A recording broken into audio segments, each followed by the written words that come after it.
Hi, Divine Masters of the Light. Yeah. Thank you for being here. It's such a blessing and a pleasure to connect with you today. So here we are by River's Edge here in Bella Coola, BC. And it's a beautiful, beautiful sunny day today. So in today's video, we will be discussing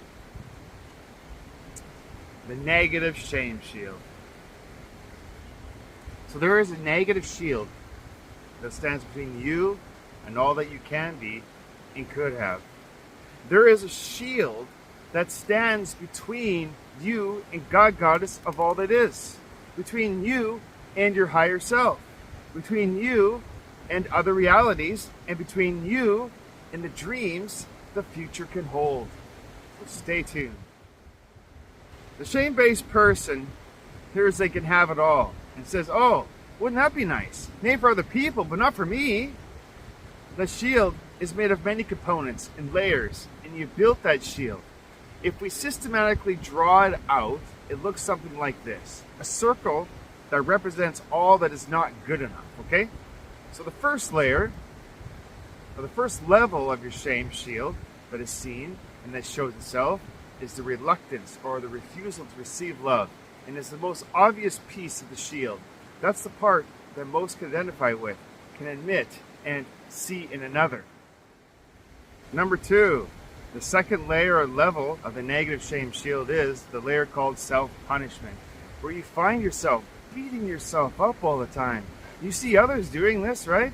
Self-destructively punishing themselves with words of division, punishing themselves with doubts, with worries, fears and anxieties, perfections that they always fail at, punishing themselves with failure. You did that, you couldn't see that, you should know better than that, come on, don't mess up, etc. Then it becomes emotional rather than physical. People punish themselves on the brink of success. Then they leap into addictions again, or break a leg. On the brink of success, they have that automobile accident, or they discover that disease, or they have somehow debilitated themselves, or punished themselves by losing all their friends, or anything important. You see it. You call it out. Look at any self-punishment you see so debilitating. Okay, number three, the third layer or level to your negative shame shield, and the less obvious but very present, is the self-sabotage layer that goes on. The self-sabotage that happens when you find yourself the night before the most important meeting, unable to sleep. Do you wake up totally exhausted? Or you have that big fight with the person who means so much to you the night before. The most critical meeting of your life, where everything in your future is hinged upon. And this is the night you choose to fight about something, consequently. Or this is the time just on the brink of something where your lie has been exposed, or your manipulation has come to the surface, or you do something to yourself to sabotage yourself, or break apart. You have been building it that way to ruin it yourself, where you put your foot in your mouth and say the wrong thing, where you stand up to make your presentation and burp or fart, or that dress or that nice suit you were going to wear, and you spill ink or spaghetti on it before your speech. You sabotage yourself. Number four, the fourth layer or level to your shame shield is the addictions, the obsessions, the poisons, and the payoffs we keep talking about. And when you stop taking them, we will stop discussing them. But in that sense, there they are, the alcoholic addiction, the addiction to various drugs, the obsessions that you have, the addictions to whatever in that sensing, or abstract intangibilities in life, somehow show on the surface. Others of them are hidden addictions, but just as addictive and just as destructive so frequently. And those of you that have been to AA meetings or NA meetings, you see very clearly these people who have had drinking problems, who are addicted to alcohol, and have been sober for years. And there they sit, smoking packs of cigarettes, drinking 20 cups of coffee, eating 10 sugary meals a day, but I'm no longer addicted to alcohol. I can't bear my addiction. I haven't had a drink in 10 years. They just replace it with another addiction. Even become addicted to the meetings themselves. Those that show up at 7 of them a week, and attend every meeting of every week of their life. I'm not addicted anymore. They show and they don't show. All right, number 5, the 5th layer or level to your negative shame shield that disrupts you is the negativity that guilt has. The guilt that motivates you and the guilt that numbs and paralyzes you. The motivator of guilt is, I do feel guilty.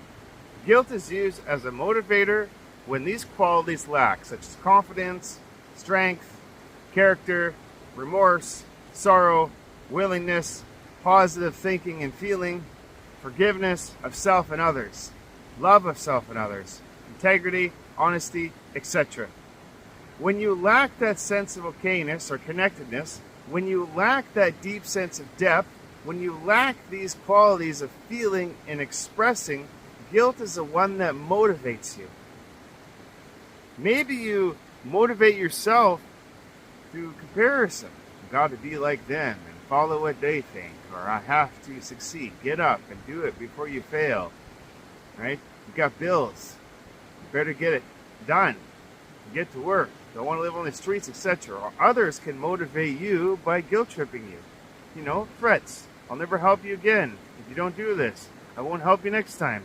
This is so unfair. What about me? I don't care how you feel. It's your reality. You're never going to change. You don't want to be anybody, etc. How do you use your guilt to motivate yourself? How do others use guilt to motivate you?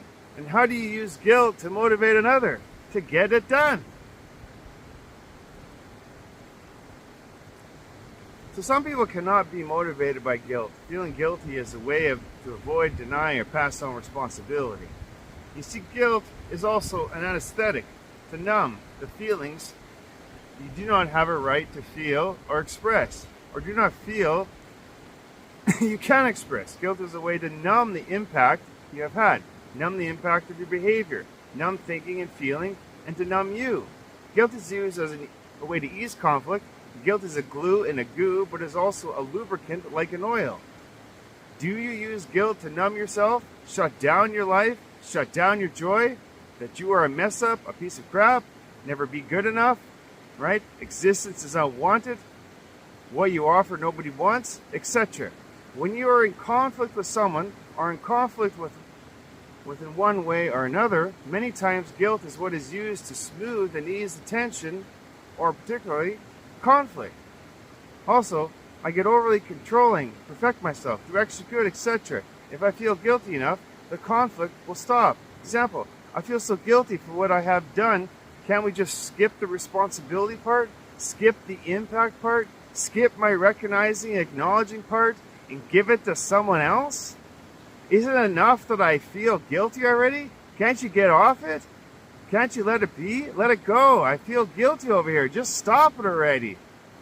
The guilt that destroys and rots away your reality. This stops so many of you. Number 6, the 6th layer or level to your shame shield is desirability. Feeling in that sense, guilt or not, I don't deserve this opportunity or chance or reality of success. So I might as well sabotage it, procrastinate, not take responsibility, pass the buck, give this opportunity to someone who really deserves it. Make excuses of why I can't do it and won't do it. No one wants me. I'll fail at it. I'll make it too many mistakes. Why bother? Etc. Number 7, the 7th layer and level to your negative shield is the bottom line, the core base of it is the shame itself. And that's where it begins. And all these levels, it's the shame through the depression, through the guilt, and through the addictions, through the sabotage, through the punishment, and the refusal, and the denial of love. These things show you these things that you are familiar with, within various degrees of embarrassment. And these are part of the negative shield. This is part of negativity. This is a shield, and this is the way it has felt for most of you. And this is what stands between you and all that stuff on the other side. All the good stuff that metaphysics, spirituality, and human potential promises you. It's all over there. That is where God, goddess of all that is. That's where your higher self is. That's where all your wonderful dreams lie. What stands between you is a shield of negativity, the shame shield. You have worked with this over the years, the human potential movement, dealing with it in that sensing of learning and techniques to try to handle this and get rid of your guilt and your undeservability. Often, most, but not all, feel it doesn't have to be dealt with. Shame is something that is real and needs to be talked about. And when shame is in the way, you cannot process and heal other parts of yourself. When your shield of disparity turns on its side, you become the living expression of your unprocessed, suppressed emotions. And they now run your life.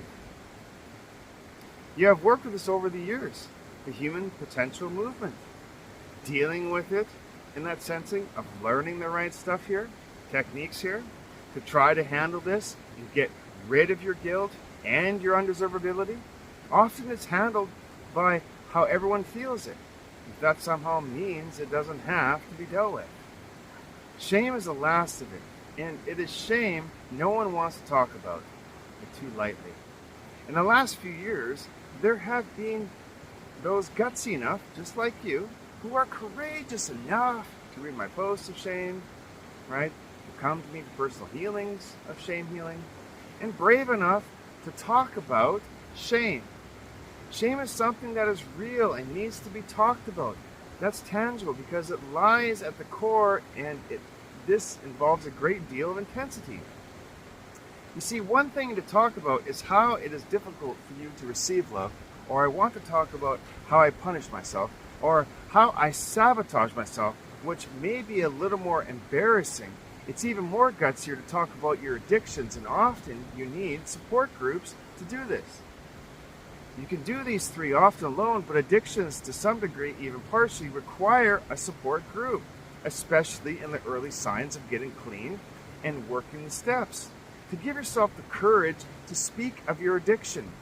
You now admit the ones above the surface, and more clearly, with greater intensity, to deal with those beneath the surface. Guilt and undesirability in that sense is an embarrassing feeling, but most of all, shame. You see, when shame is in the way, you don't reach those other sides. You may pierce the shield upon occasion, but always seems to be there, haunting you and following you, like some sort of shadow that is going to come out at any time, that feeling that something is going to go wrong. Things are too good.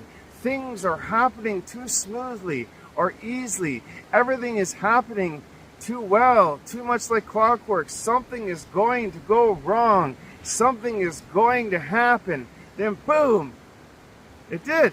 And you're right. You see this. It's dangerous enough.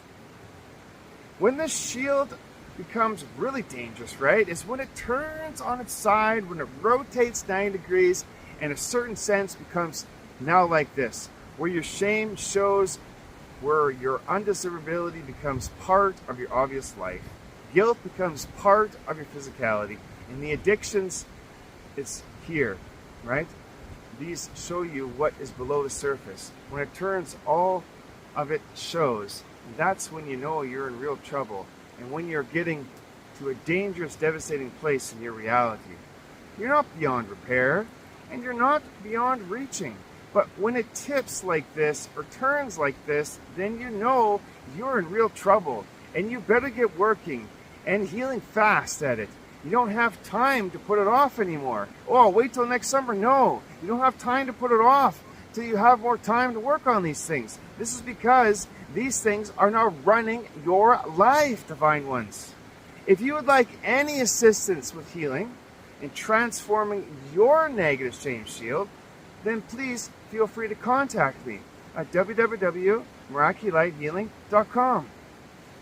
Thanks for listening to me today. This is Chris Parr, Syrian and Lemurian Wisdoms and Teachings.